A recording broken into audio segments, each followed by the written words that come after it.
message to the billionaire class: you can't have it all.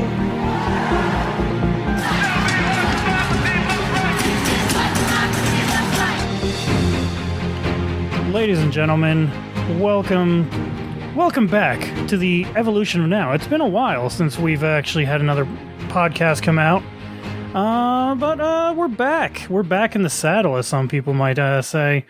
I am Chris Robinson. Nobody says that. Some people say that. Come on. They do in Texas. How about that? Please clap. Do they really? I doubt I that. have no clue. I have no idea. Please, if you're from Texas, There's an let us old know. saying in Texas. I know it's in Tennessee, sometimes in Texas. Oh, God. No, but Oh, just stop. okay. But yeah. So how have you guys been doing? I'm joined by Aubrey and Jordan this week. How you guys doing? Good. Yeah. Guess we kind of ruined your intro there, didn't we? No, it's fine. That's how this par for the course, I guess, at this point. Yeah, what did you just imagine expect it was gonna be like? Like, was it gonna be like triumphant? Like, Yeah. Like, yes, the triumphant return is here. No. It just reminds me more of this sound right here. Oh, geez, I'm ruining the soundboard. Hold on, I have to turn the volume back up for you guys. Oh, there you go. Yeah. Yep. That Nice. just that encapsulates it, I think. But so we are changing up the format a little bit. We were gonna try and do big, long-term topics and everything every episode, but I'm working again full time, and we're all really, really busy in our daily lives, so it's just not really possible for us to keep up with that. We don't have enough time. Basically, we just didn't do it. Yeah. We're a bit lazy at this point.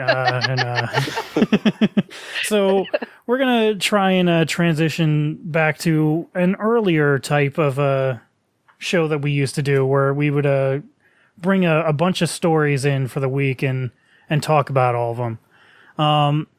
First story I wanted to mention just really quickly off the bat here is Roger Stone was arrested this morning in relation to the Robert Mueller probe. He was arrested on 1 count of obstruction, 5 counts of lying to Congress, and 1 count of witness tampering. And he was released on $250,000 bail this morning as well, though, so he's already out of jail. But yeah, he's down. Robert Mueller probe doing something. $1,000 again. Interesting. So we finally care about the whole lying to Congress thing, because Well, that's been something in that some I thought we cases, didn't yes. really care about, because there's been a lot of people who have lied to Congress and never been Yeah. arrested. Yeah. The justice system needs to get his act right. Like, I don't know what to take seriously anymore. Yeah. It's like, there's one set of rules for them, and then a whole nother set for the rest of us. Yeah, very much so. I mean, at least if they are going to start caring about lying, that'd be a nice thing, going forward. Like, shouldn't matter who is in charge or anything like that, who is lying. If you're lying, you should be held accountable for it, but Yeah. we'll see. There's a what reason why happens. perjury is a crime. Yeah. And it'd be nice if we actually cared about that. Yeah. Just enforce Yeah. it. Just please. Oh my god. Anyway, moving on, since that's about all the attention that Roger Stone deserves. Yeah. So I thought for our first podcast back, we could do a general sort of timeline of the entire mess that has been the shutdown. Because there's so much stuff that's been going on, and unfortunately most of the news stories that I've seen about the shutdown have just been basically Trump throws another temper tantrum, Democrat in Congress scolds him for it, so that nonsense. And it's just like, there's so much more going on. Can we talk about that? Nope. So, yeah, apparently not. Yeah, so I went and I combed through an entire list of shutdown stories from Politico, and I managed to pull out this timeline.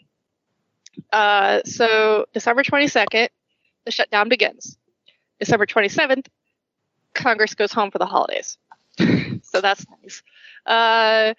And then also on December 27th, FEMA announced that no new national flood insurance policies will be issued due to the shutdown. Now, mind you, FEMA is fully funded through May.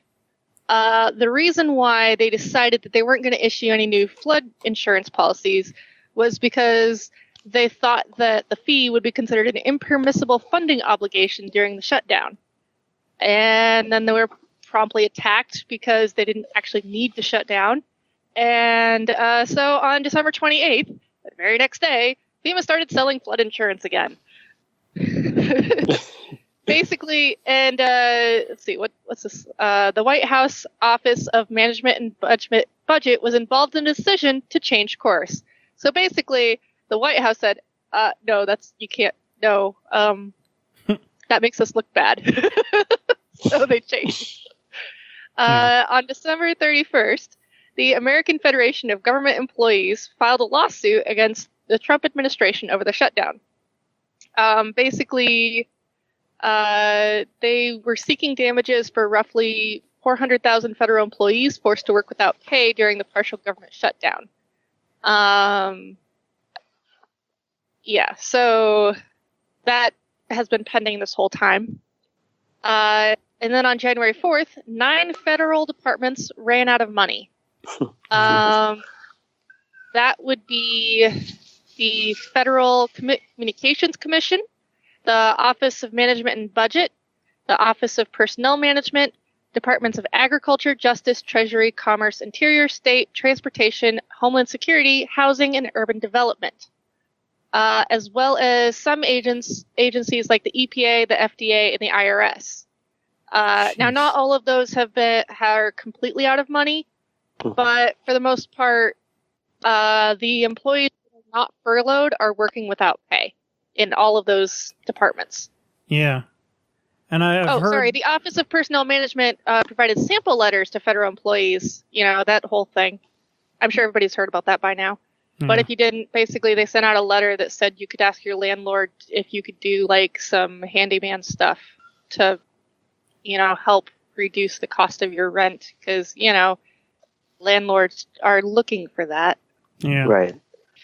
I've also been hearing that there was something else about like painting. Was it like painting houses or something like that? Or yeah. And I'm just sitting there and I'm just like, well, not everybody could do that, and most landlords wouldn't want you to do that kind of stuff because there's liability in case you get injured. Pretty much. But hidden in this article, actually, on Politico, was this little paragraph that I thought was very interesting. Adding insult to injury, Trump issued an executive order on December 28th, freezing salaries for civilian employees in 2019, halting a 2.1% raise that was scheduled to take effect in January. Congress, however, could include a pay raise in a spending package to break the budget impasse. Wow. So basically, in addition to telling them that they have to work without pay for a month, for those who actually weren't just furloughed, they don't even get a raise. I've even heard that they might not even pay them for the time that they're putting in right now that they're not getting paid. I don't know if that's the case. It depends on whether they're contract employees or whether they're direct employees. And that's effed up. Yeah, so if you're a contract employee, you will not be paid. If you're a direct employee of the federal government, then you will be given back pay. Now, this does remind me of some practices Trump has had in the past when he was not president of the United States. He was just a crooked, shitty real estate broker. Yep. He'd had many contractors do many things like, I don't know, plumbers and electricians and stuff fix up some of his towers. and he'd refuse to pay them, and they would never get payment back. Yep. So this is something that he's been doing for a very long time. Yeah, it is. As a human being. And it's worth noting that for vast majority of government buildings, the cleaners, the people who, your janitors, people who come in and clean the bathrooms and everything like that, they are all contract employees. Oh my God. They are all they all work for a cleaning company that is hired by the government. So they're considered contract employees. They don't work directly for the U.S. government. I guess then what that means is that contract company is not going to get paid. I'm guessing the workers might get paid. I don't know. Yeah, nope. Maybe. I don't know. No? Because that I guess that is capitalism for you. So, so they're not going to pay the company, and then the company's like, well, that would be a major expense, and I can't afford that, so I'm not going to pay my employees. And now those employees might have a case to actually turn around and sue those companies for not paying them. Oh, absolutely, they do. But I honestly don't know in our current, because of their situation, I honestly don't know how well that would play out in the courts. Yeah. I think those companies are probably going to sue the government, too, for the back pay. And then eventually the workers might get paid at that point. Who knows? In order to prevent themselves being sued. Yeah. Frankly, I don't understand why people who work for those companies haven't just been like, no, I'm not going to get paid, so why would I work? Yeah. Assign me to a different team elsewhere, or you know what, I'll just go find another job. Yeah. I mean, there was a story about how bathrooms within national parks have been overflowing, and I even read one article about people literally defecating on the actual campground because the toilets were literally overflowing. I know one specific. The reason for that is because park employees were furloughed, but they didn't close the national parks. Right. So that's going to lead to problems. There's also been a lot of problems with graffiti and other stuff, people going off trails and everything where they're not supposed to go. And it's bad. I didn't pull that story from my breakdown. Yeah. I've also heard that the TSA, I believe it is, has been having issues, and some of their people, like the traffic controllers for the airports. Yeah. All right, anyway, back to the timeline. January 7th, the Department of Agriculture announced that food stamps will run out of money in February.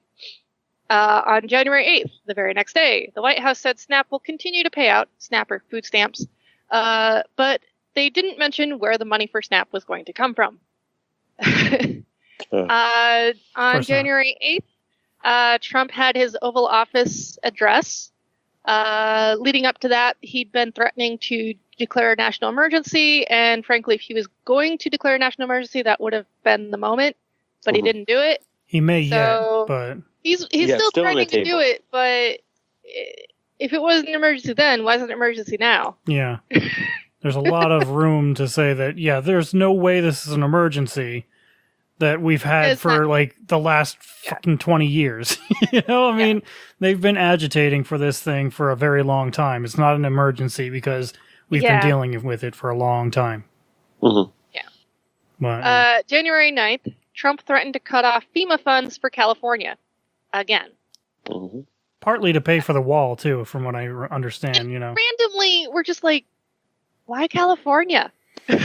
Well, because it's a blue state, of course. Yeah, precisely. Yeah, right. But there's so many other blue states that also get FEMA funds, too.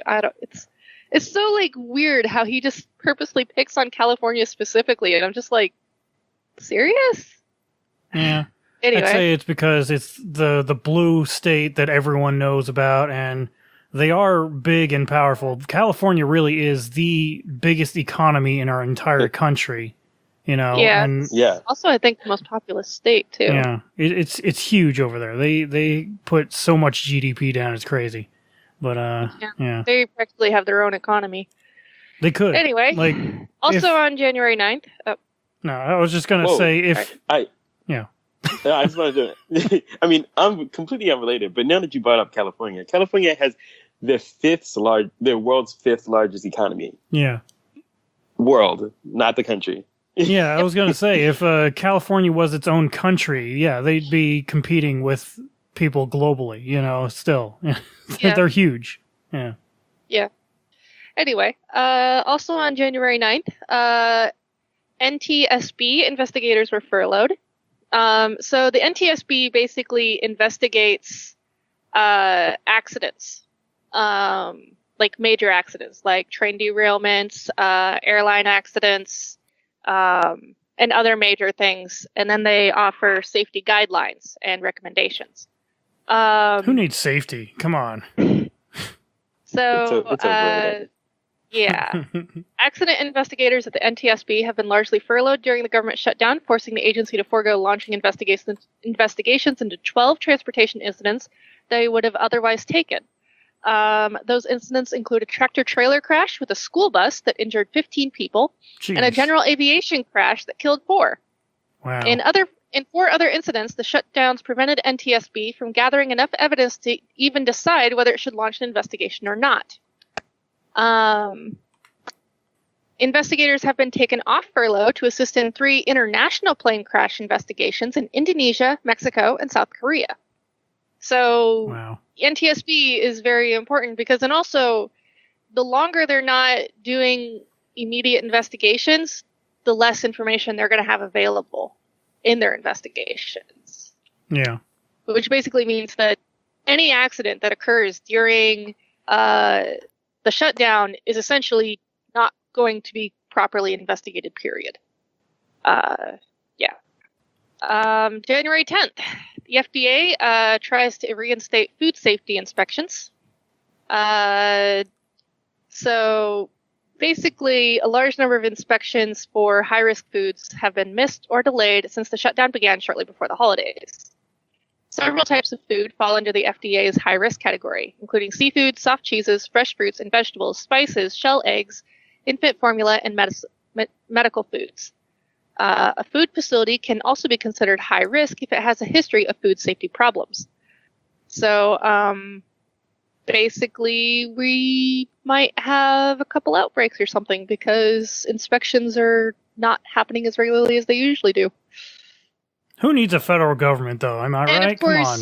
The way that... and it might not even be an immediate thing, because normally the way distribution works, generally your outbreaks are probably going to usually happen like a month or so after it was actually, initially started down the distribution chain. Mm-hmm. So we might see this being borne out in like a month or two. And all of a sudden you got recalls on like some pretty common products. Yeah. Yeah. Yeah, and I've also been hearing that going back to the TSA, though, there's some places where they're not even able to fly planes anymore because they just don't have people showing up for work anymore to do traffic control for the airports. And so... Getting to that. Yeah. Oh, okay. If you want to get to it. Breaking news on C-SPAN tweet. President Trump, I am proud to announce today that we have reached a deal to end the shutdown and reopen the federal government. So we'll see whether or not he's being honest. Yeah. Did they get funding for the wall? Probably I hope not. No. Because I remember actually... There's no way Pelosi's going to give into that. No. And also this story, I mean, that had... this story on Trump giving this announcement is probably like an hour, has been out for about an hour, and I read into it. And he's still talking about like how turning it into a national emergency is still on the table. Like, so he didn't even get into like the nitty gritty about like exactly how they're going to proceed and reopen the government. He's just paying lip service. Yeah. So January 10th, 2019, shelters across the country are bracing for federal funds to dry up in the coming weeks. The Justice Department has been warning the state agencies and nonprofits that run them that it will only be able to process funding requests until January 18th. Justice is one of the 9 departments shuttered by the dispute over funding for President Donald Trump's border wall. The department administers funding for organizations that help survivors of crimes, including sexual abuse, human trafficking, and elder abuse, including more than $3 billion doled out under the Victims of Crime Act Victims Assistance Grants. The money supports everything from rape crisis centers to counseling and child advocates. So that's fun. Yeah. Sounds great. What a great world. Yep. Just wonderful. Yeah. January 11th, the Freedom Caucus in the House told Trump not to declare a national emergency to build the wall. So even the Freedom Caucus says, it's not a good idea. I'm curious, what's in it for them? You know what I mean? Like, why are they opposed to it? I feel like there has to be a financial reason. I'm just the curious. Freedom Caucus, it's probably along the lines of because in the national emergency, if he declares a national emergency, he would pull the funding from the Pentagon. Thank you for that. Oh, no. Yeah, I just Nothing remembered like that. We can't possibly have that kind of thing happen here. Yeah, that's right. That's why the Pentagon opposes him declaring a national emergency too. We need to keep bombing other countries. We can't have that happen. Oh, jeez. Also on January 11th, the Trump administration finally released their plan to keep Snap from running out of money. Basically, they're going to... they found a way to bankroll more than $4.8 billion in benefits for February, with just one catch. Benefits for the nearly 39 million people enrolled in the program must be paid out by January 20th, which is like weeks earlier than they're normally paid out. The workaround creates serious logistical and communication challenges and could lead to widespread confusion about how benefits in the Supplemental Nutrition Assistance Program, also known as SNAPS, will be distributed in coming months if the spending impasse continues. So, yeah. And included in this story was a paragraph that I thought was interesting. Grocery retailers across the country are preparing for a potential onslaught of SNAP shoppers beginning next week and making sure they have enough food stocked and employees on hand to handle the volume. SNAP purchases account for nearly 10% of all grocery business in the U.S. each year, according to recent estimates. And that's why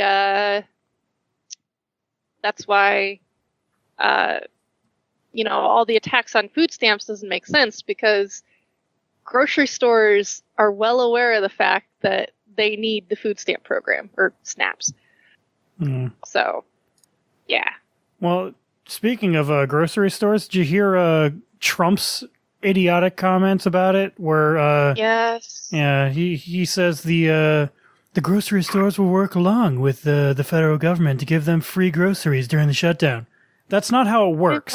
What? That's not how any of this proven works. He knows nothing about grocery stores. Yeah, it's shit. But also school. Sorry, lost my place. Funding for the Special Supplemental Nutrition Program for Women, Infants, and Children, which provides staple foods, infant formula, and breastfeeding support to millions of low-income pregnant mothers and their young children, also has sufficient funding for February, administration officials said this week. The program serves about half of all babies born in the United States. So that's a hell of a lot. So if those pro-life people are really as pro-life as they claim, they should be screaming about getting the Department of Agriculture funded. Since the Department of Agriculture is what oversees all these programs.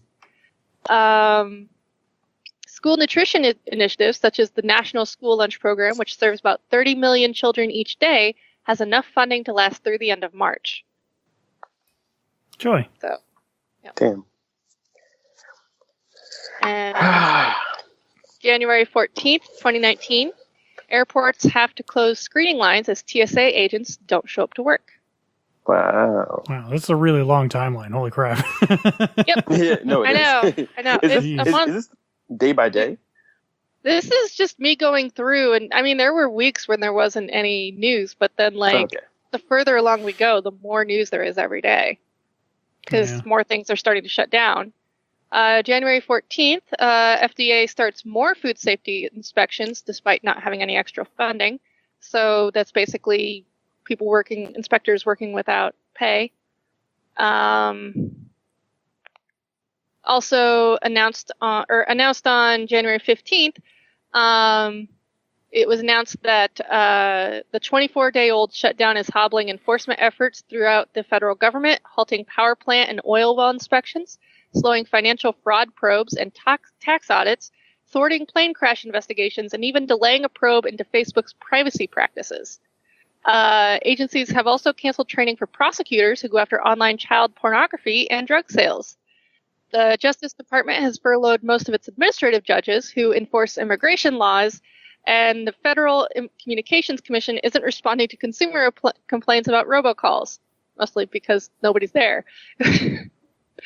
The resulting pileup could take months to untangle even after the shutdown ends, federal enforcement officials told Politico, even as some agencies began calling in employees such as aircraft inspectors to work without pay. Because yes, aircraft inspectors had been part of those furloughed.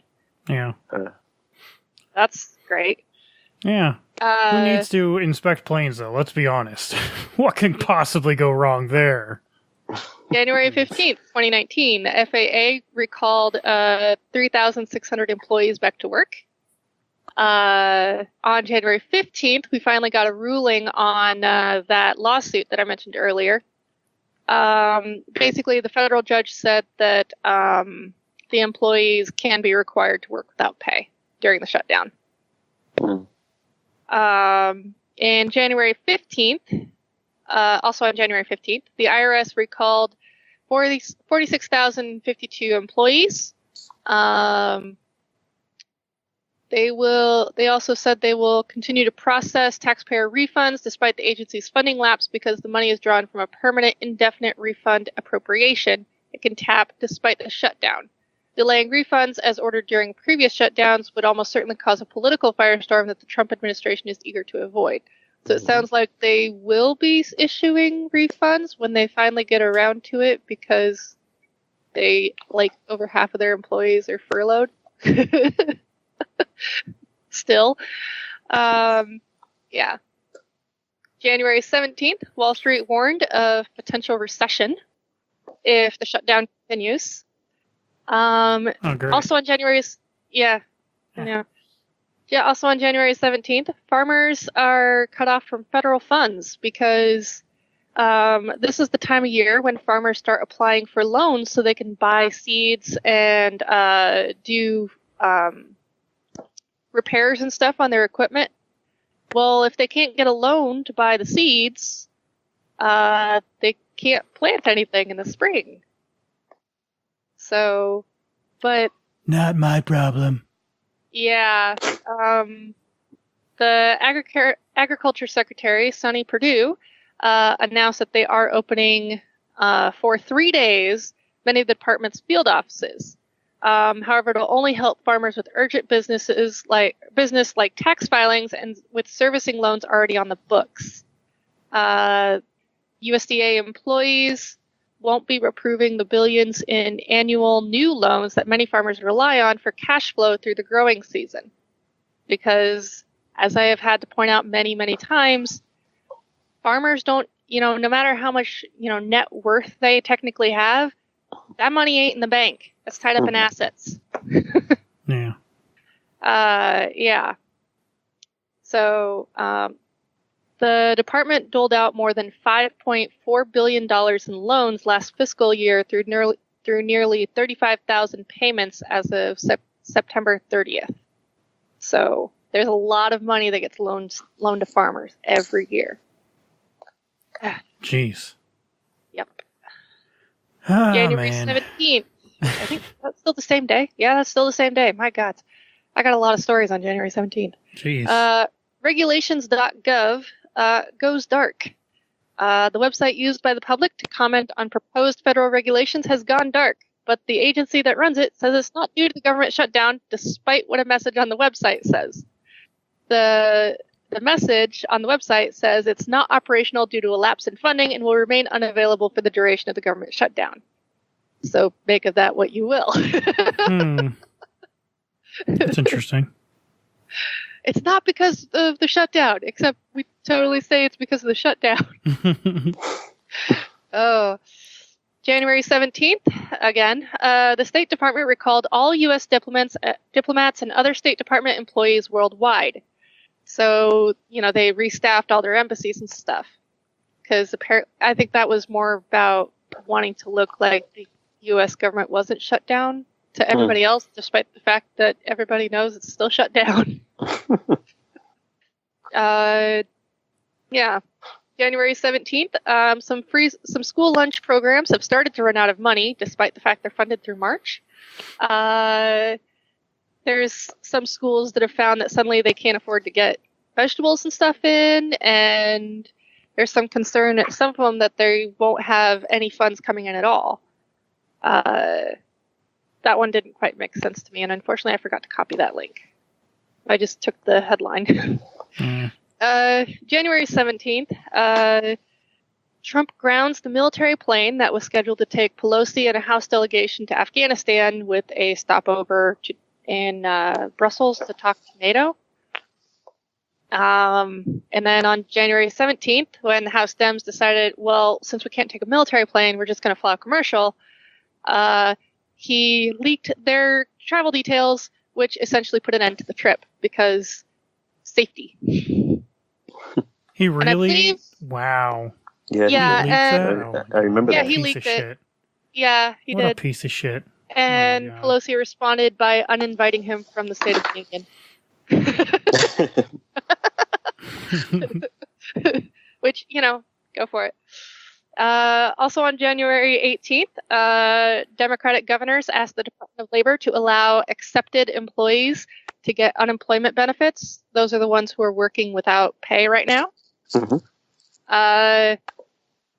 January 19th, the government shutdown is fraying U.S. air travel in ways big and small, not just spawning long security lines at some airports, but canceling some pilot training, delaying purchases of bag scanning equipment, and preventing some companies from adding new planes. Those burdens, many invisible to the traveling public, are causing an enormous strain for the aviation system, which is expected to see a spike in passenger traffic during this 3-day Martin Luther King Jr. holiday weekend. And they come as thousands of TSA agents, air traffic controllers, and aircraft inspectors are working without pay, posing long-term worries about agencies' ability to recruit and keep employees. Yay. Yay. Things are going so well. Yep. And we're not even done yet, huh? No, that's all right. We're still on January 19th. Oh my God.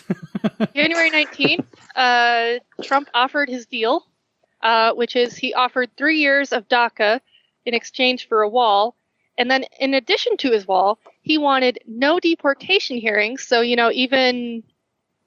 how when they round up someone that they accuse of being here illegally, they take them in, they get a hearing, and then after that hearing is determined whether or not they will actually be deported. I should add that there's a lot of U.S. citizens who have been caught up and sent to these deportation hearings, and some of them even got deported. Yeah. To a country they're not even from. Yeah. It's like, how does that even happen?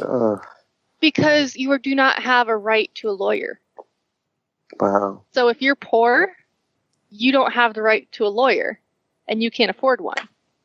And if your family doesn't find out in time, because a lot of these get expedited really quickly, then, and a lot of them, they also do these mass deportation hearings where they herd like 100 or so people into a room at a time, and they're all given their deportation hearing at once. So, yeah. Wow. Ridiculous. Yeah. The mass deportation hearing system, by the way, is something Obama started. Yeah. Mm-hmm. Yeah. Yay. In addition to that, he's also asking for a new system so that asylum seekers have to apply for asylum somewhere other than at the border. Basically, he said in their country of origin. Because if you're running from your government, you totally want to go to your government to apply for asylum to another country. Or even like you're still in proximity to like the cartels and the violent gangs. Like you're leaving the country so that you're getting away from those. You know, Right. if you have to stay in the country, that's... I could understand, and I could support setting up like an asylum processing center in Mexico for those coming from, like at our Mexican embassy, for those coming from Central America. You know, for like the people coming from Honduras and El Salvador. Right. Because they're going to go through Mexico. And this basically, my idea is simply save them weeks of travel on foot, because they go to this place in Mexico, they get processed there, they can apply for asylum, and then we would fly them to the United States or send them on a boat or something. Save them expense. Not likely to happen. I know that's not likely to happen, but that's never going to happen. But I mean, that's if we were going to do something like this, I'd be like, well, yeah, and then of course we'll grant them asylum. Yeah. What a prog you are! Such a prog. I know. But the thing is, this deal is, I mean, even on, if you just look at it, it's entirely one-sided. But the one thing that I have not seen any actual stories about the shutdown referencing is the fact that federal judges have already ruled that Trump can't rescind DACA. Mm-hmm. That DACA is in effect the law now. And just recently this week, the Supreme Court, when they were choosing what cases they're going to review this year, they did not choose to review the Trump administration's appeal on DACA. So basically, DACA recipients are safe at least until next year, when the Supreme Court decides what cases they'll hear. Right. Because And the thing, the previous ruling on it still holds. yeah. And the thing with that is, the reason why that's important is because that's because it's essentially a part of Trump's proposal to reopen the government, is that he'll give he'll extend their stay for another 3 years, and it's like, wait, well, here's the thing: Trump literally offered the Democrats, "Hey, I will give you what you already have in exchange for all these other things that I want and you don't." Yeah, and that's essentially master of negotiations. Right. And that's why you don't hear like Pelosi, you don't hear Pelosi talking about how that's a like, I don't know how that's like a bargaining chip. She's not using it as a bargaining chip. It's because it's no longer on the table. It's not at risk. The problem is they haven't highlighted that fact sufficiently, because people, I like every news article that I've seen discussing this deal, say, "Oh, Trump offered DACA in exchange for this," and literally nobody is saying, "We already have DACA." Yeah, no one's clarifying that point. The courts have already ruled on this. All right, hold on, Aubrey. I'm gonna let you stay in your apartment as long as you give me this over here, okay? It's sort of somewhere like that. Like, it's like you already have it, and they're trying to. Exactly. Like he's trying to give them something that they already have. Exactly. As the bargaining chip. Yeah, it's so ridiculous. Yeah. Ah, man. Anyway, so that's Trump's stupid deal. Is there and any of course, more? like all the January 20th, federal. We're only like 5 days out now. Federal contractors have reported that they've had to furlough like tens of thousands of their employees because they're not getting government money to pay them. So this includes like Boeing, Rand Corporation, Booz Allen Hamilton, all those big Defense Department contractors. Which on the one hand, I'm sitting there going, I really don't care about the defense contractors. On the other hand, I'm like, I feel bad for those employees. Mm-hmm. I don't care about the corporations, but I feel bad for the employees. Turn them into co-ops. And just to be fair, because I just need like a little bit of clarification on this. So I know that their furlough is like a leave of absence, but are they getting paid while they're on? While they're It's absent? unpaid No. leave. Oh, Unpaid okay. leave. Unpaid. Gotcha. Yep. On January 22nd, the Bureau of Labor Statistics said that furloughed employees will be considered employed in the employment reports for January. Yeah, and that's controlled by the Trump administration. So yeah, they don't really want to have to say, "Oh, we lost like 800,000 jobs," because and actually, when you consider 800,000 workers essentially went an entire month without any income. That is a massive blow to the economy. So I mean, it's no wonder that Wall Street's saying we're going to probably have a recession because of this. Mm-hmm. That's a month of pay that's just gone. Yeah. That's a month of economic spending and stuff that isn't there. And we have an economy that is based on spending. Yeah. And another thing that Trump was saying was like that the banks are helping people out at this time. No, they're not. Like, people are being foreclosed on still. Like, they're not getting paid. They're not getting their Social Security benefits or whatever it is, or they are these government employees that can't afford their mortgage anymore. They're getting foreclosed upon. So these banks are not helping anyone out, like as Trump might think they are. He's just a massive moron. They're not. They're absolutely not helping people out. Yeah. So. Yep. So just January 24th. So yesterday. Public transit in many areas are being forced to shut down. Oh my God. Because a lot of our public transportation systems in this country are actually funded by federal money. Money that isn't going to them. So a lot of bus agencies are being forced to scale back service, prepare for furloughs, or even contemplate closing their doors entirely. The Transit Authority in Wilmington, North Carolina, an area still suffering financially from last year's Hurricane Florence, is considering whether to shut down all bus and shuttle service at the end of February if its monthly payments from the Federal Transit Administration don't resume. An agency serving most of Missouri started cutting service hours Tuesday. One transit nonprofit in Arizona may have to cease operating for good. So this is having a massive impact. And of course, who do public transportations primarily serve? Poor people. People who can't afford a car, or people who are like, a car is just a major expense that I can't afford because it's going to eat up so much of my money. And cars do. I have more money in my pocket since I got rid of mine. Oh, for sure. But who needs a federal government? I mean, let's I know, be right? honest. Come on. And I think in a way this shutdown is really opening people's eyes up to the fact of just how much the federal government actually does. Yeah, absolutely. January 24th, FAA workers warn that airline safety is deteriorating day by day, like literally every day.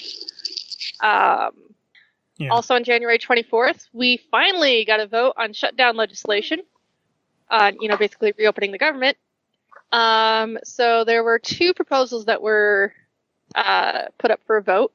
One was the House-backed legislation that would fund the government through February 8th. And then the other one was legislation endorsed by President Trump that provided $5.7 billion for his border wall and granted temporary protection for some undocumented immigrants. I like how they just completely ignored all the other parts in there that was also part of that deal in their summary of it. It's like, no, it also included other provisions. Yeah. Okay. Yeah. But basically both provisions failed to pass. The Senate rejected the House-backed legislation with a 52 to 44 vote. And the Senate, in a 50 to 47 vote, blocked the legislation endorsed by Trump. Joe Manchin, showing his true colors, voted with Republicans. On January 24th, a lot of federal court cases have been delayed. Fewer than half of the staff members in the Civil Division of the Department of Justice are considered essential, erasing the division's presence from dozens of cases nationwide. That's prompted judges to press pause on cases deciding the fate of issues ranging from how to treat sexual harassment cases on college campuses to whether federally sanctioned mining operations will sink canoeing businesses in Minnesota. I'm assuming that's a case of the canoeing businesses sued, which makes sense. All right. Today. We're on today. Today, January 25th. At least that's when we're recording this. I'm not sure when Chris is going to post it. I'm going to try and get it out tonight. Because I have to work in the morning anyway, so yeah. Makes sense. The IRS called in 26,000 workers without pay, and only 12,000 of them showed up. Wow.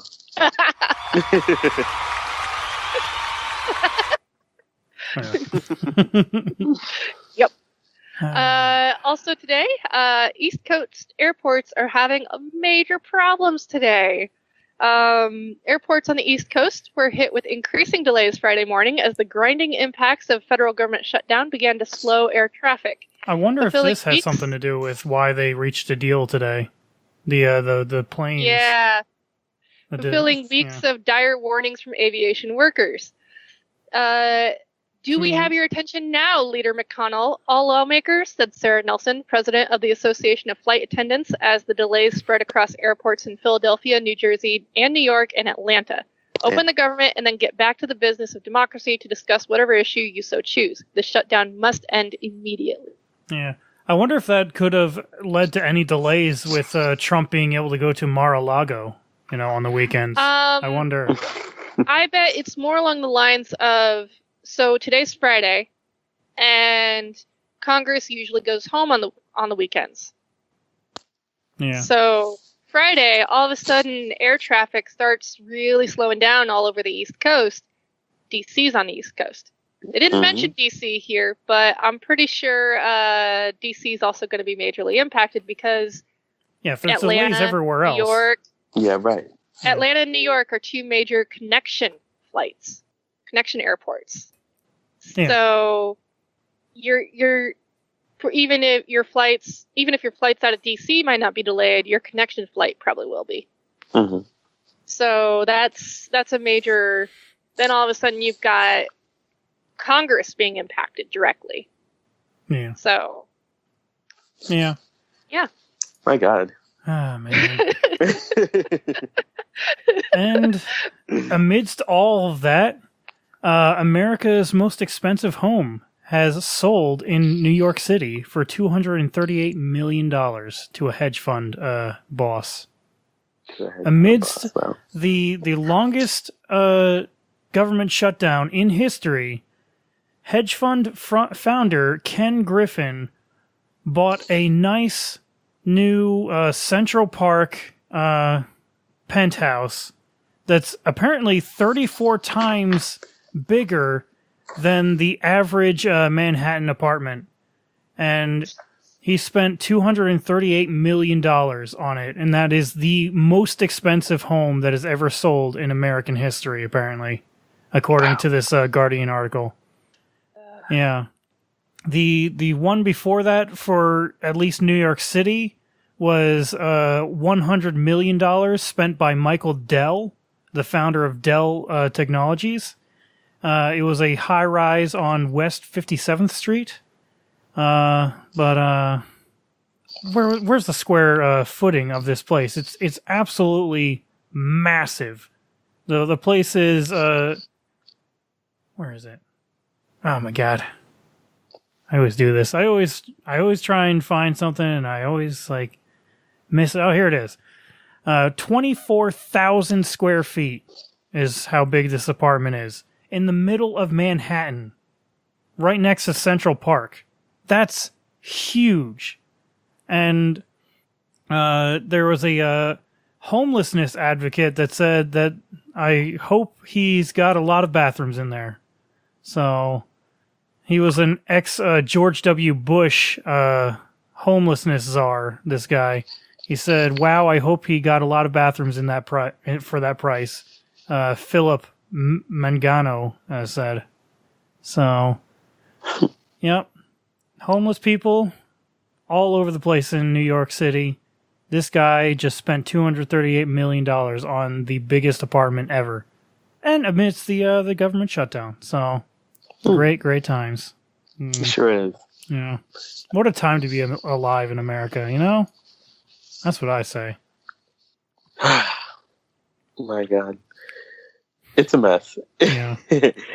It's all complete. Even like with the rundown you were giving us, Aubrey, it's just like, yeah, it's just every day. I mean, and that's to be expected every single day. Like another like piece is gonna crumble, but my God, it's a lot. Yeah. Yeah, it's well, and all throughout this whole thing, you've had Trump administration people coming out and saying tone-deaf stuff like, "Oh, well, you could just get a loan," or, it's no big deal, it's no problem, it's not like it's the end of the world, and we're all sitting here going, what? Yeah. My goodness, this is. We should brand this episode or name it the Shutdown episode, because even my topic is somewhat related to the overall shutdown. Well, the shutdown has kind of dominated U.S. politics for like a month.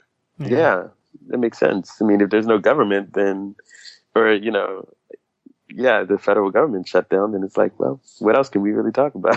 Yeah. Yeah. And then the juxtaposition of the people suffering through the the shutdown, and then one of the wealthiest people in the country buying the most expensive home ever at the same time that we're in a massive crisis for the poor and the middle class. Mm-hmm. At the same time as the Department of Housing and Urban Development is essentially shut down, and they're having problems with getting loans for multifamily housing projects. Right. That's just disgusting, man. Yeah. Just disgusting. But what did you have to bring to the table here, Jordan? Mm-hmm. Yeah, so I mean, of course, there's some there's been a lot of blame going around as to who is responsible for the shutdown, and it may seem obvious to some, however, to others, it is strictly partisan. So at this point in time, 58% of Americans disapprove of the job that Trump is doing in office. Now that is unconnected to the that poll. It's a Washington Post poll. Washington Post ABC News poll isn't necessarily asking respondents about how the shutdown itself is playing into it, but his overall disapproval has gone up since the beginning of the shutdown by about 5 points, which is pretty substantial. However, when it does come to the shutdown, interestingly enough, 58% do blame. Actually, 54% blame House Speaker Nancy Pelosi for the overall shutdown, which is insane. What? However, now these must be the respondents must have had the opportunity to vote for multiple people, because Trump is even higher at 60%, blaming him for the shutdown. Because people probably blame them both. Yeah. Exactly. Well, that's been, since the new Congress was sworn into office, that's been the story that your average news channel has been putting out there is, oh, well, both the Republicans and the Democrats are to blame. Right. It's like, yeah, sure, if you live in a complete vacuum and have no idea what the fuck's going on. Yeah, exactly.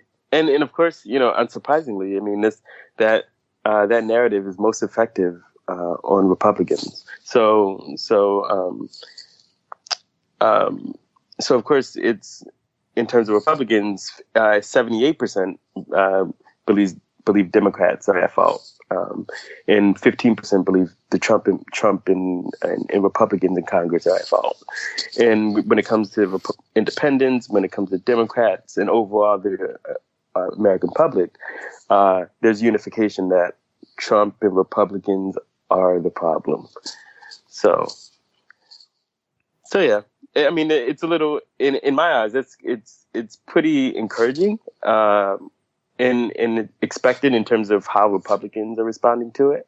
But just to see that, independents, 54% say that Trump and Republicans are at fault. 29% say Democrats in Congress are. I think that's a pretty. I like the sound of those numbers. It sounds pretty realistic. And let's also remember that roughly 30% of Americans are just diehard Trumpians. So they're just always going to always side with their guy. So, yeah, it's not terrible.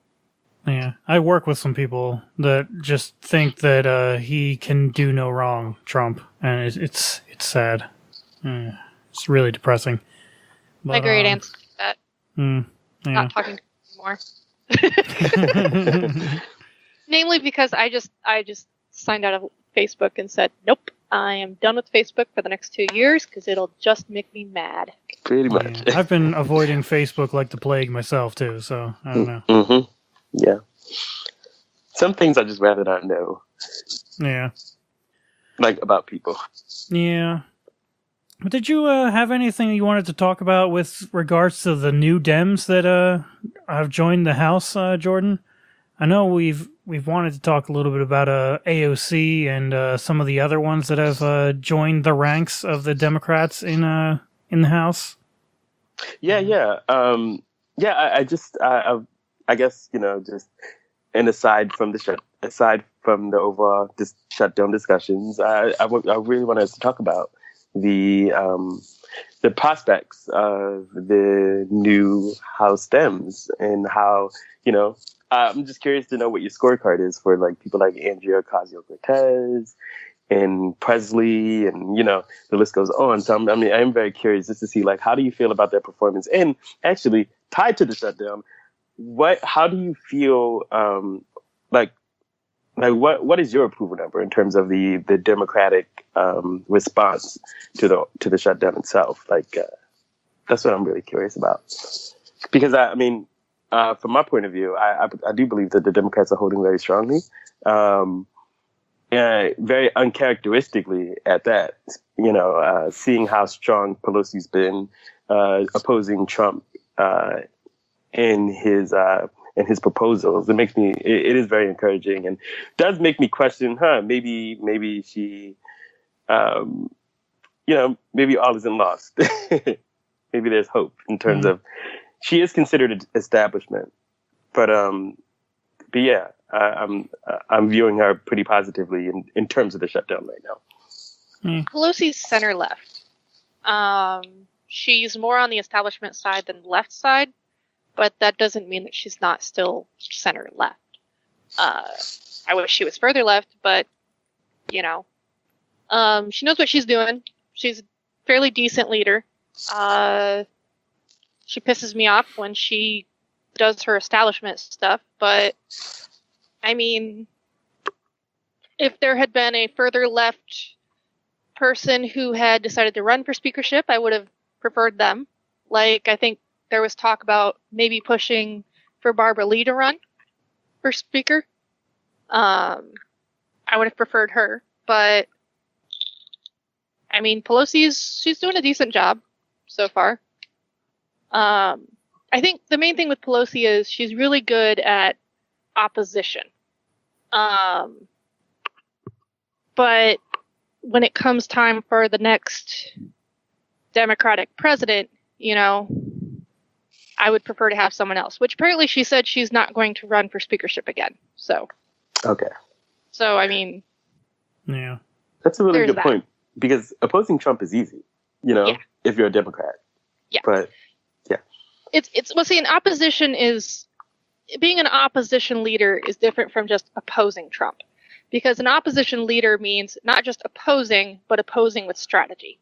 in a way that's effective, and that's what she's good at.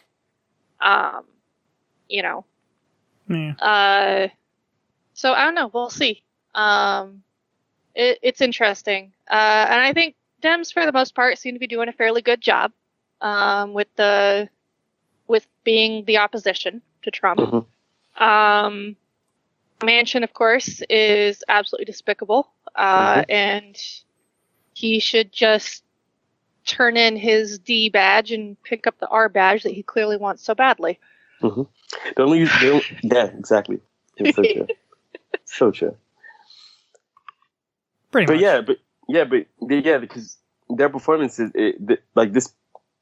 this is a stark contrast to how they reacted before, when the shutdown occurred, which they capitulated quite soon thereafter, the shutdown. But the fact that we were over a month out and the government still shut down and they're not giving an inch is impressive. The main thing was the shutdown in December of 2018 was a different kind of shutdown. It wasn't Trump throwing a temper tantrum. Completely cussed. Because let's all remember what started the shutdown. The House and the Senate both voted for and approved a spending bill. The Senate voted 100% for that spending bill. Literally everyone in the Senate backed it. Every Republican, every Democrat. And then Trump, it hits his desk and he's about to sign it and he decides, you know what? No, I want a wall. And if I don't get my wall, I won't sign it and I won't let the government open or whatever. I'll shut down the government. And he even said in a public meeting that he called, it was supposed to be a private negotiation meeting, and instead he invited in the media. and so of course nothing got done because everybody was too busy posing for the cameras. and then he's like, I'll shut down the government. I'll own it. It'll be my shutdown. And so that's a very different scenario from what we had a year ago, where Democrats said we want DACA in the spending bill. And if we don't get DACA, we won't vote for the spending bill. Right. Which I don't even technically think that was necessarily a bad strategy, because technically the Republicans had the numbers a year ago to get the spending bill through without a single Democratic vote. And it was a case of Republicans couldn't get their own members to vote for their own spending bill. Right. Because remember, the Republicans had a majority in the House and the Senate. There was no filibuster. They didn't need 60 votes. Right. So it was a case of Democrats said, well, if you want us to vote for your spending bill, you got to put something in that we want. And shit. Wow, Jordan. Oh my God, Jordan. Again? I muted it. I did. I promise. Mm-hmm. That's why people don't like House. Sounds likely. Very likely, Jordan. Mm-hmm.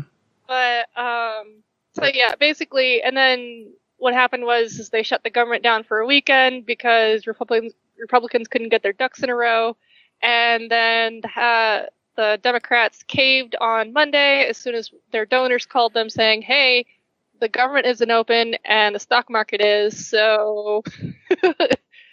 By noon, the government was open again. Yeah. So basically, this is essentially a Republican shutdown because the Democrats, they were on board. They could literally put up the exact same bill that they passed previously, which I believe they actually did. If I recall correctly, it's the exact same bill that the Senate voted for 100% in December. And yet it couldn't even pass a second time because Republicans are afraid of crossing Trump. Well, from what I heard, which just makes sense.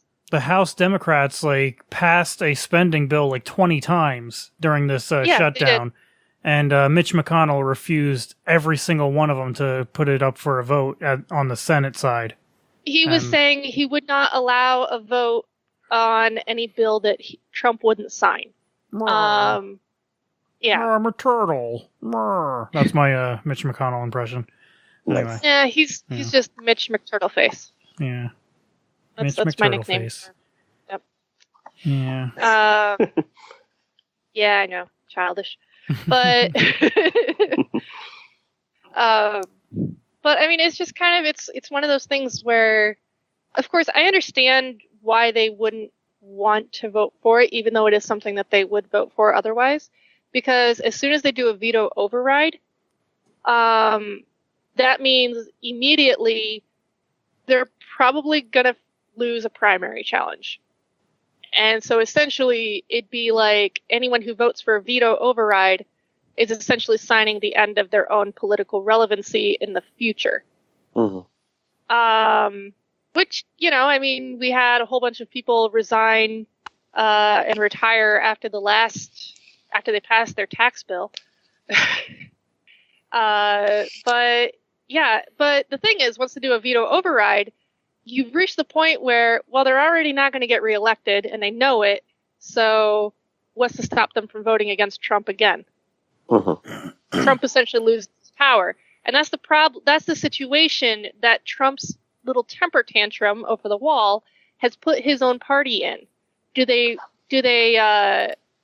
basically say goodbye to their electoral chances and get the government fucking running again, or do they, just sit here and essentially eliminate their electoral chances because they were part of the government being shut down for so long and negatively impacting so many of their people?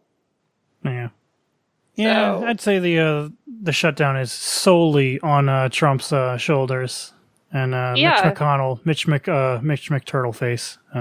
It's their problem because McConnell's the one who, it's up to him. At this point, up until yesterday, he was the one who was keeping the government shut down. Okay, we finally got a vote, but so now we can say, well, essentially it's the Republicans that are keeping the government shut down, the Republican Party. The Definitively. I should say. Yeah. Because they're the ones who voted to keep the government shut down. Yeah. All right, well, so yeah. Just to move to our very last thing, I think, tonight. We should probably wrap up after this, I think. But okay. I did want to mention something that happened over the weekend here. It was a little bit of lesser known news here. A man by the name of Harry Brewis. You guys out there may know him as H Bomber Guy on YouTube and Twitch. He had a 57-hour straight stream on the weekend, starting from Friday into Sunday. He streamed the game Donkey Kong 64. He completed the entire game, and it's a notoriously long, arduous game. There's so much to accomplish in it. He had a stream to raise money for charity, and specifically a UK-based charity named Mermaids. It's an organization that supports or that offers support for transgender children, teenagers, and their families. What started off as an endeavor to spite an Irish comedian who opposes the charity organization has turned into a wild, surprising success.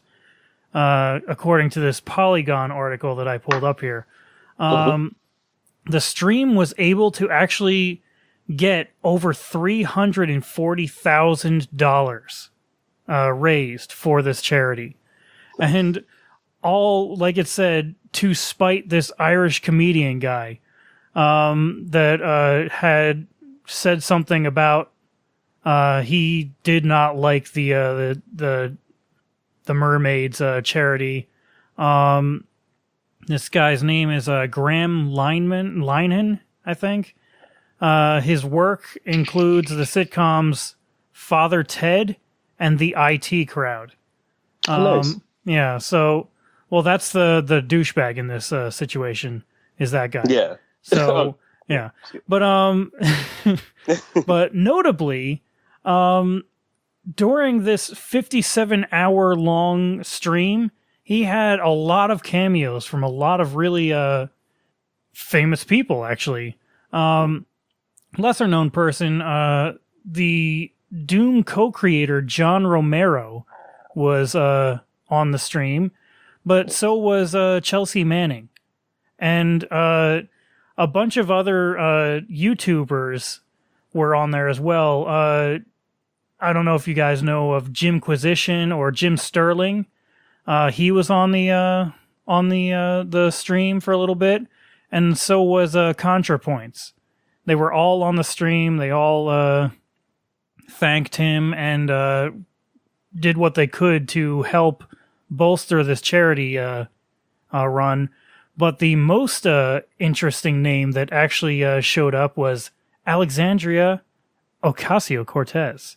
She was also on stream for about like 15 minutes, and it was really, really interesting. I actually saw the clip of it. I actually didn't get onto the stream before she got there and left. But it's great. She is absolutely awesome. I love AOC. She is just doing so much greatness right now. And even during the shutdown, she was putting up a lot of tweets. She's a Twitter head. She's a millennial, and she's very into Twitter and all that, and it's great what she's doing. She started hashtag Where's Mitch? Exactly. Yeah, I was going to mention that. And like her and a bunch of other freshman House members were kind of like they posed for various pictures of them looking for him all over the Capitol. Yeah, yeah, they were great, and funny. She's just awesome. Yeah, it was. And she is just winning with the Twitter. Just like big league winning with Twitter, you know? I mean, she is absolutely kicking its ass. But she came on the stream. Giving Twitter lessons to other members of Congress.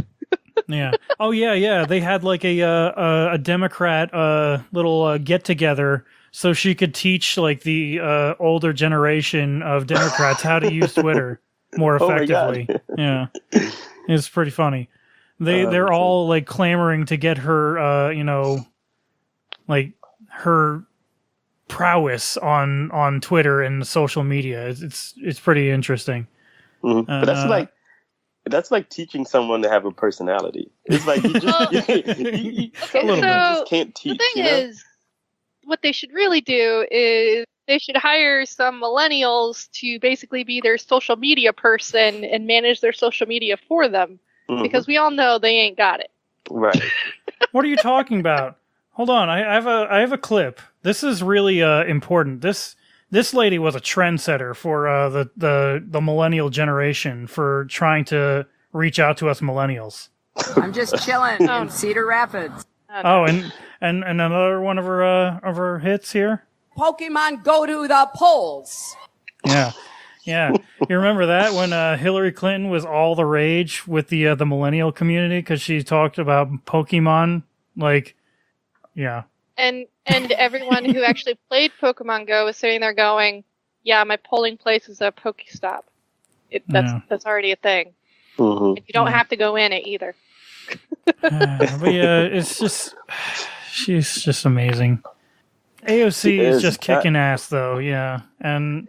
She said the words that everyone wanted to hear, trans rights are human rights, and absolutely I believe that too. And I'm sure you guys do too.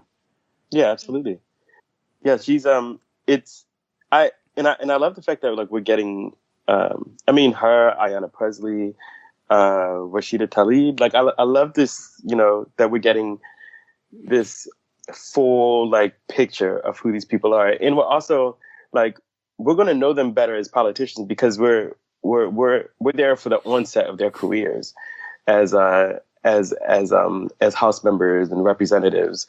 So, so like some of these other people, like Elizabeth Warren and, these other prominent figures, like we have a good idea of who they are, but we're not very aware of their overall history within office because like we haven't been following them from day one. But now all these new people, all these fresh faces who are progressive, like, and who are very interesting, we actually, we feel like we actually want to follow them and be interested in the votes they cast. And, it's going to be really refreshing to get like that overall, like a view of their progression over time. Yeah, I'm really excited to see where it takes them. Yeah. The improvements they make in office. Yeah. I also wanted to read the statement from H. Bomber guy himself. He put in here, this article has him quoted as saying, "All the proceeds from this stream will go to Mermaids, a charity which works to provide resources and support to young people with gender dysphoria. I chose to support this charity because as a person living in Britain, I find the media discussion surrounding this issue in my country, especially in its tabloids, to be woefully misinformed. And I'd like to do my bit to help support the people who do the hard work of contributing to people's thinking on an important issue. I chose Mermaids in specific because when they were designated some funding by National Lottery, Graham Linehan, a comedy writer who did some work on A Good Show 20 years ago, who happens to be very normal man who just very angry about trans people all day nowadays, went on Mumsnet and told them to email a lady from the National Lottery en masse, and now the funding is under review. So well done, Graham. You have a massive audience and the power to choose to fight for progress in all the many forms we need in the world right now, and you used it to make sure some children won't have access to helpful resources." And so, yeah, he's thrown some shade, and I definitely support it. You know, it's horrible to do that kind of thing to a community of people that are so disadvantaged in our society, that do need help, that do need resources dedicated to them, because it's not an easy thing to go through gender dysphoria. I'm sure of it. I've never gone through it myself, so I really don't have personal understanding of it myself, but like, I couldn't possibly ever sit here and say that, oh, no way, there's nothing here. And it's like, I don't know. I have empathy, at least, I guess, is the thing that I'm trying to say here. But in regards gender dysphoria it's different for everyone, and there's differing degrees of gender dysphoria. Yeah. For some people, it's as mild as just simply not liking the way they look or feel. You know, kind of like when someone might look in the mirror and be like, "Oh, I'm fat," or something like that. And then for other people, it's like they literally feel like they're in someone else's body, and it's so depressing and horrible that, you know, they literally are like on the verge of committing suicide because, you know, so I mean, it's just because some people have very mild gender dysphoria doesn't mean that, you know, someone who's experiencing it is always going to have a mild form of it. Yeah. And for a lot of people, it's pretty severe. So I mean, if someone wants to get, you know, gender reassignment surgery, do it. I have no problem with that. And frankly, as far as I'm concerned, it's none of my damn business. Pretty much. Yeah. Yeah. I mean, do you all that? So I mean, it's just, I don't understand why people are so obsessed with having to know everything about everyone and all that. Yeah, people and are having to control every aspect of other people's lives. People can be pretty terrible like that to each other, micromanaging each other. It's also, it's very interesting to me because it's very opposite of, you know, the whole individualism that we try to really push in America. You know, in American culture, you know, it's very individualistic. It's all about the, you know, the individual, you know, what Except you don't want, do any of that gay or trans stuff, Except because we're really I don't want you uncomfortable to do about things that I don't like. Yeah. And I want you to conform to my ideas of what you should be like. And it's very much the opposite of individualism, and I don't get it. Yeah.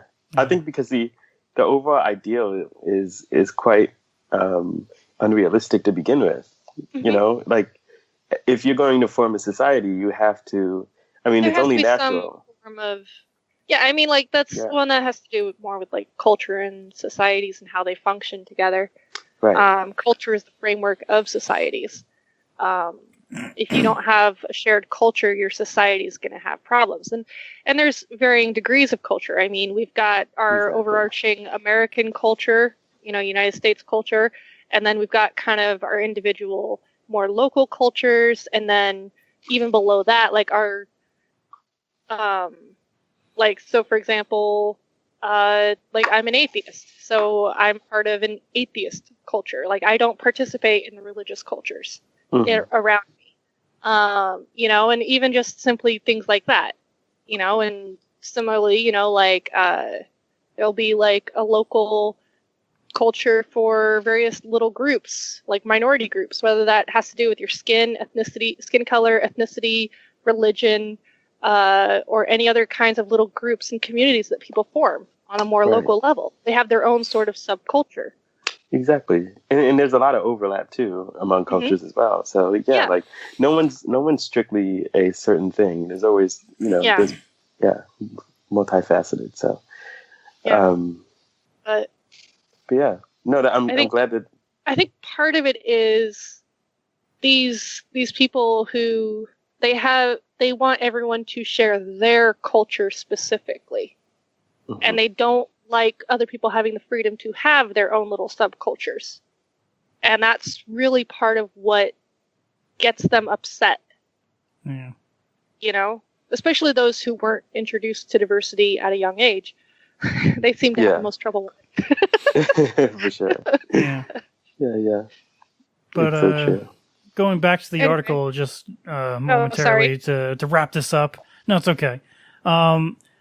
The reasoning, part of the reasoning at least, behind Alexandria Ocasio-Cortez going onto this stream is thanks apparently to a man named Aaron Sorkin, who was the creator of two television series. The West Wing and The Newsroom. I loved The Newsroom. I thought that show was great.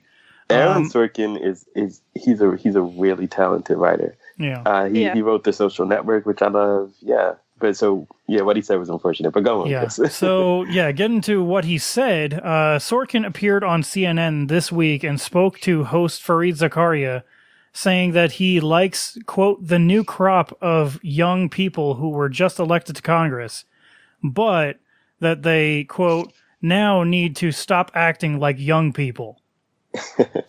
And Sorkin said that Democrats have a, quote, opportunity to be the non-stupid party, adding, quote, it's not just about transgender bathrooms. That's a Republican talking point they're trying to distract you with. Yeah, that's the real problematic statement.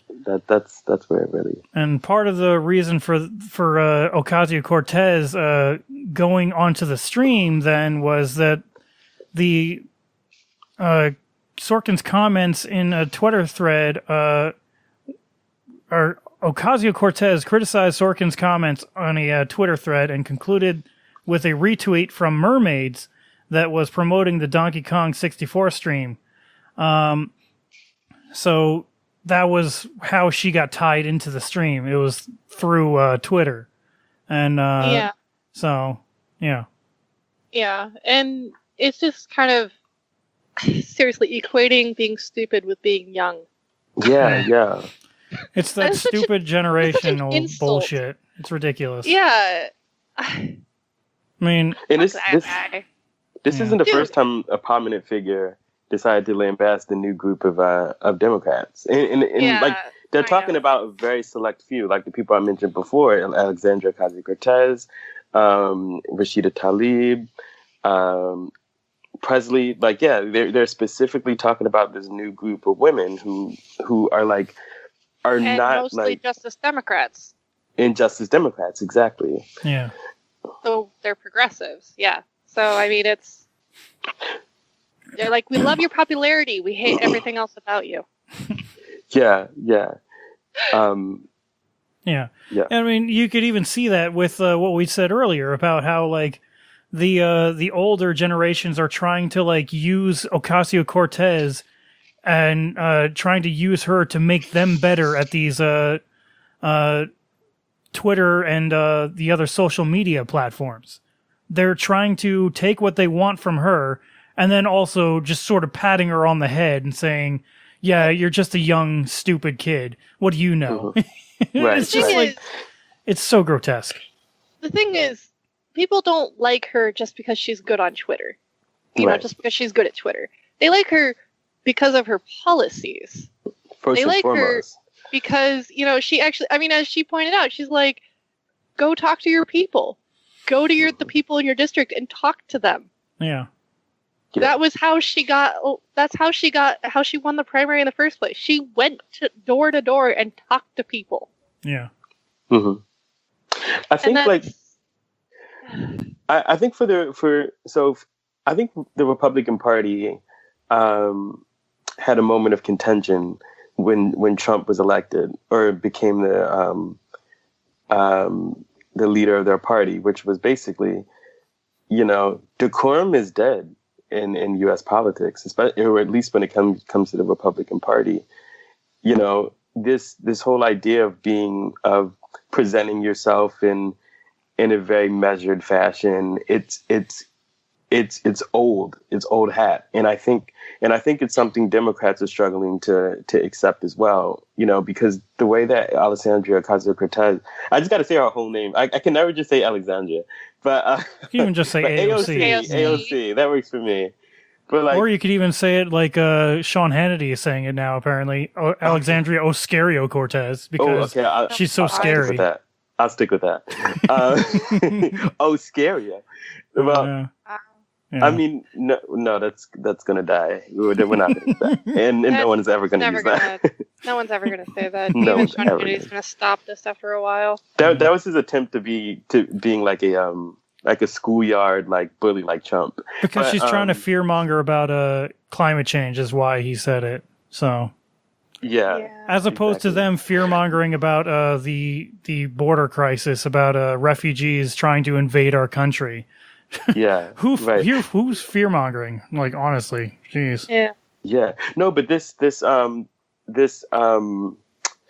guess this searching for identity is something that Democrats are really going to have. I'm so glad that we're having this conversation and that it is making people, it is like ruffling people like Aaron Sorkin and Whoopi Goldberg, you know, because we do need to re-examine what it means to be an elected representative. Like, does it really mean,